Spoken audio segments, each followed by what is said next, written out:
Anybody know what time it is? I'm sorry to say that it's not tool time, but it is time to build an awesome little Murphy bed.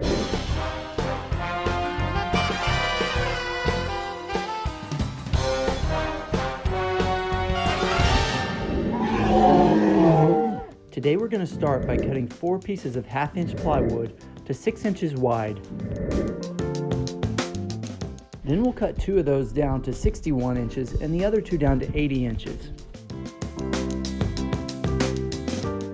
Put 3 pocket holes in each side of the 80-inch boards. Now let's join all 4 of these pieces together with wood glue and pocket screws.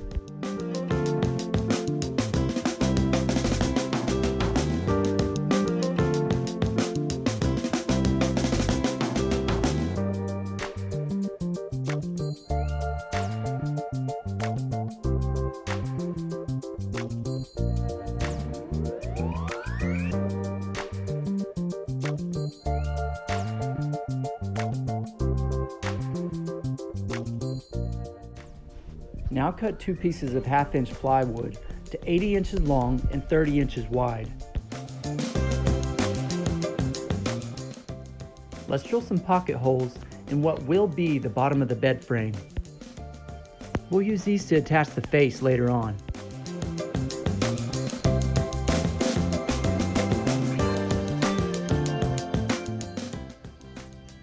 Connect these 2 boards with wood glue and pocket screws.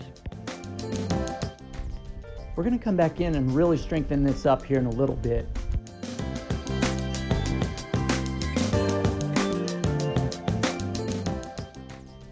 Now attach the bed frame to the outside edge of this large piece of plywood you just created. I use wood glue and a small nail gun. You want to make sure that the bottom edge of your plywood is flush with these 6-inch strips. Let's cut up your 1x10s real quick. You'll need 2 pieces that are cut to 6 foot long, and then you'll need 8 pieces that are cut to 15 1/4 inches long. For my 1x12, I use edge-glued lumber instead of a solid piece of pine. It's just a little bit cheaper and I think it looks really cool. It's also 3/4 of an inch wider than a normal 1x12, but that won't matter for today's project. You'll need to cut 2 of these to 86 1/4 inches and 2 to 16 inches long. Next, I'm going to cut out a notch so that a 1x10 will fit flush with the back and the sides of this piece. I'm only doing this to one side of these boards. Let's make some marks on the long 1x10s and 1x12s you just cut. On all 4 of these boards, draw lines 3.5, 20, 37 and 54 inches up from the bottom. Now let's put 3 pocket holes on each side of 2 of your 1x10s that you cut down to 15 1/4, and then 3 on each side of your L-shaped pieces. We'll attach these smaller 1x10s to the top of your long 1x10s. Then attach your L-shaped pieces. The top of those will be flush with your 20-inch lines. Now attach the other side of these boards to the same marks on your 1x12s.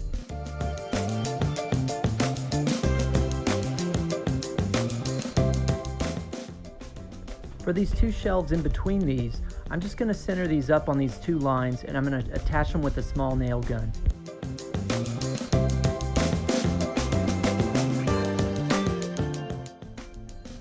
Now attach that last 1x10. The top of it will be flush with the bottom of that 3.5-inch line. The other shelf will go together exactly the same way. It's just a mirror image of the other one. After these have been assembled, if something falls off these, you can only blame your shelf.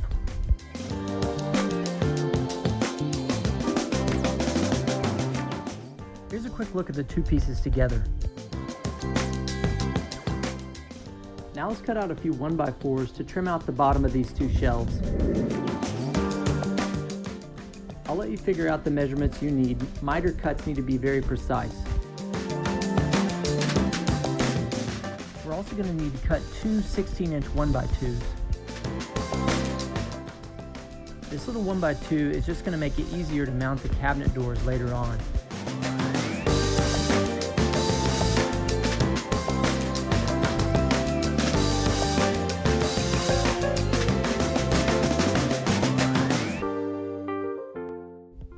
We're going to tie these two pieces in with a larger piece of trim later.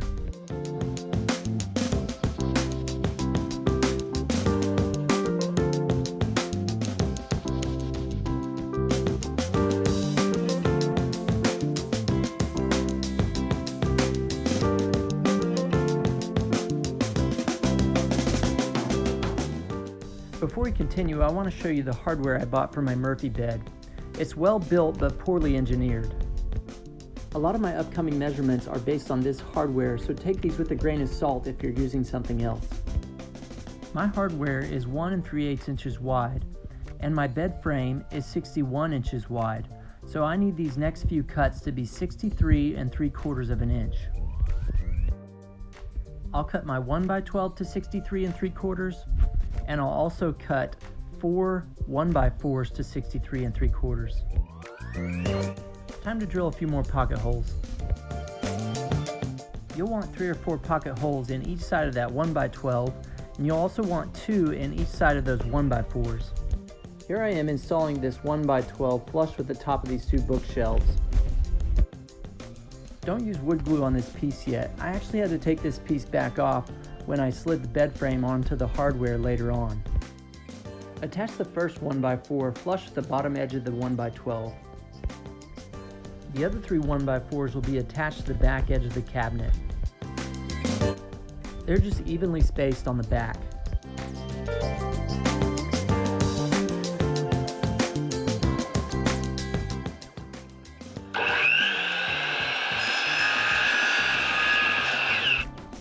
If you bought trim to trim out the top of your cabinet, now's a good time to cut that out and attach it.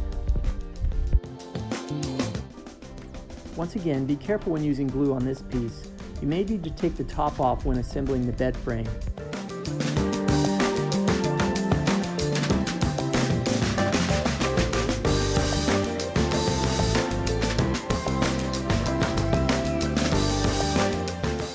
Now it's time to measure and cut out a piece of trim for that front bottom portion. Now comes a little bit of a tricky part.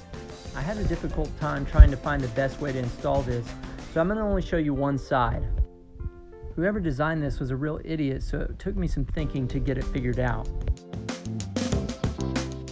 Draw a line 4 1/2 inches up from the bottom of your shelf. Then draw a line 3 1/4 inches from the back. It only needs to go up 16 to 18 inches. Now place your hardware in the corner of those lines and trace around it. You're not going to believe this, but the easiest way to mount this is to first disassemble this hardware. We're trying to take this plate off so we can mark where the hardware needs to go. Place the plate on the marks you made earlier. First we'll mark where that big bushing is and drill a hole so it'll fit flush with the wood. Now that your plate can sit flush with the wood, go ahead and mark your other holes with a small drill bit.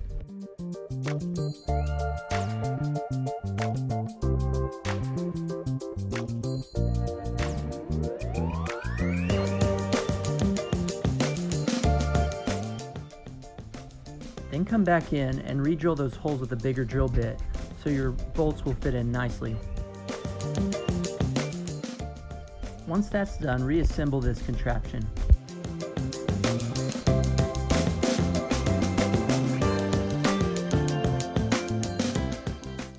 Now attach this piece with the hardware provided. Now it's time to make the cabinet face for our Murphy bed. Let's cut out the following 1x4s.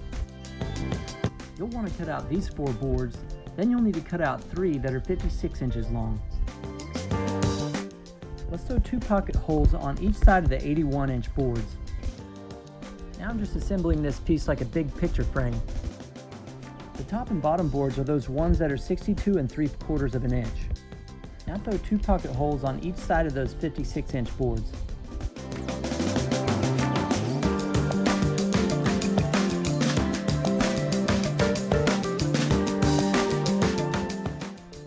just going to evenly space these on those larger boards and attach them on the sides.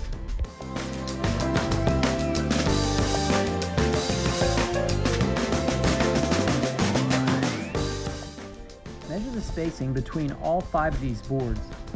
Your spaces should be about 16 inches. Now cut out 4 boards that'll fit in those gaps. Once again, 2 pocket holes on each side of these. Attach these boards centered right between those gaps.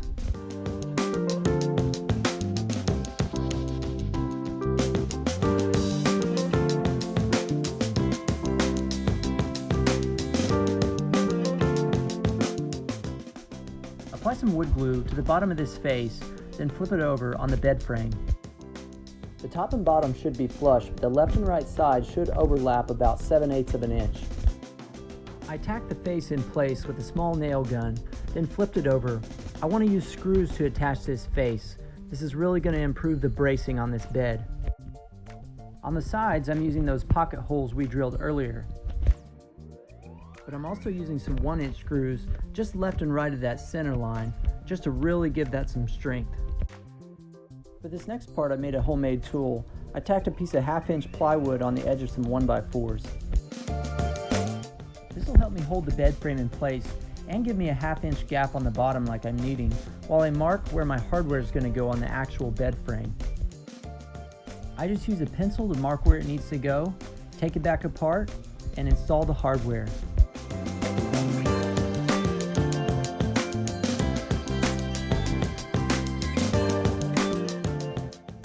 Here I'm cutting a couple 53-inch 1x2s.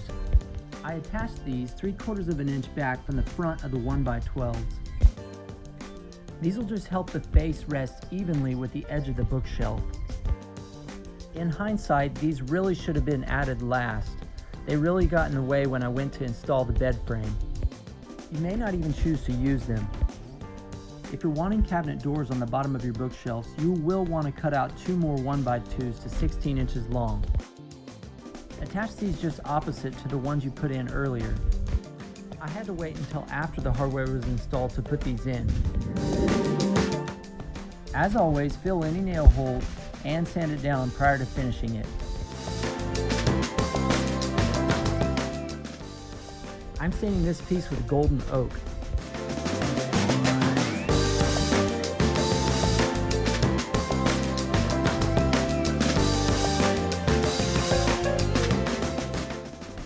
Attach your bookshelves into the wall using long screws into the studs.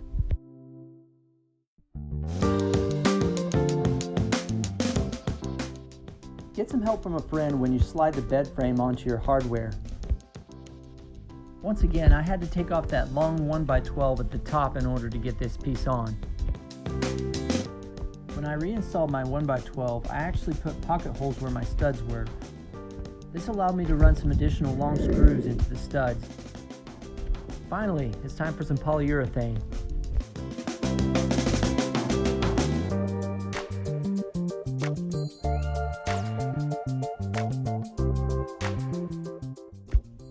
Let's install our cabinet doors. I'll put a link in the description below so you can watch the video on how to build these. I put 3 cabinet knobs on the bed frame to help open up the bed. I also put a latch on each side to keep curious kids from getting hurt. I had to shorten my legs down to 7 inches with a Sawzall in order for it to work properly. Once you've installed that last leg, you're finished. And that's all there is to it, guys. If you enjoyed this video, please subscribe so I can show you some more great DIY tips and videos.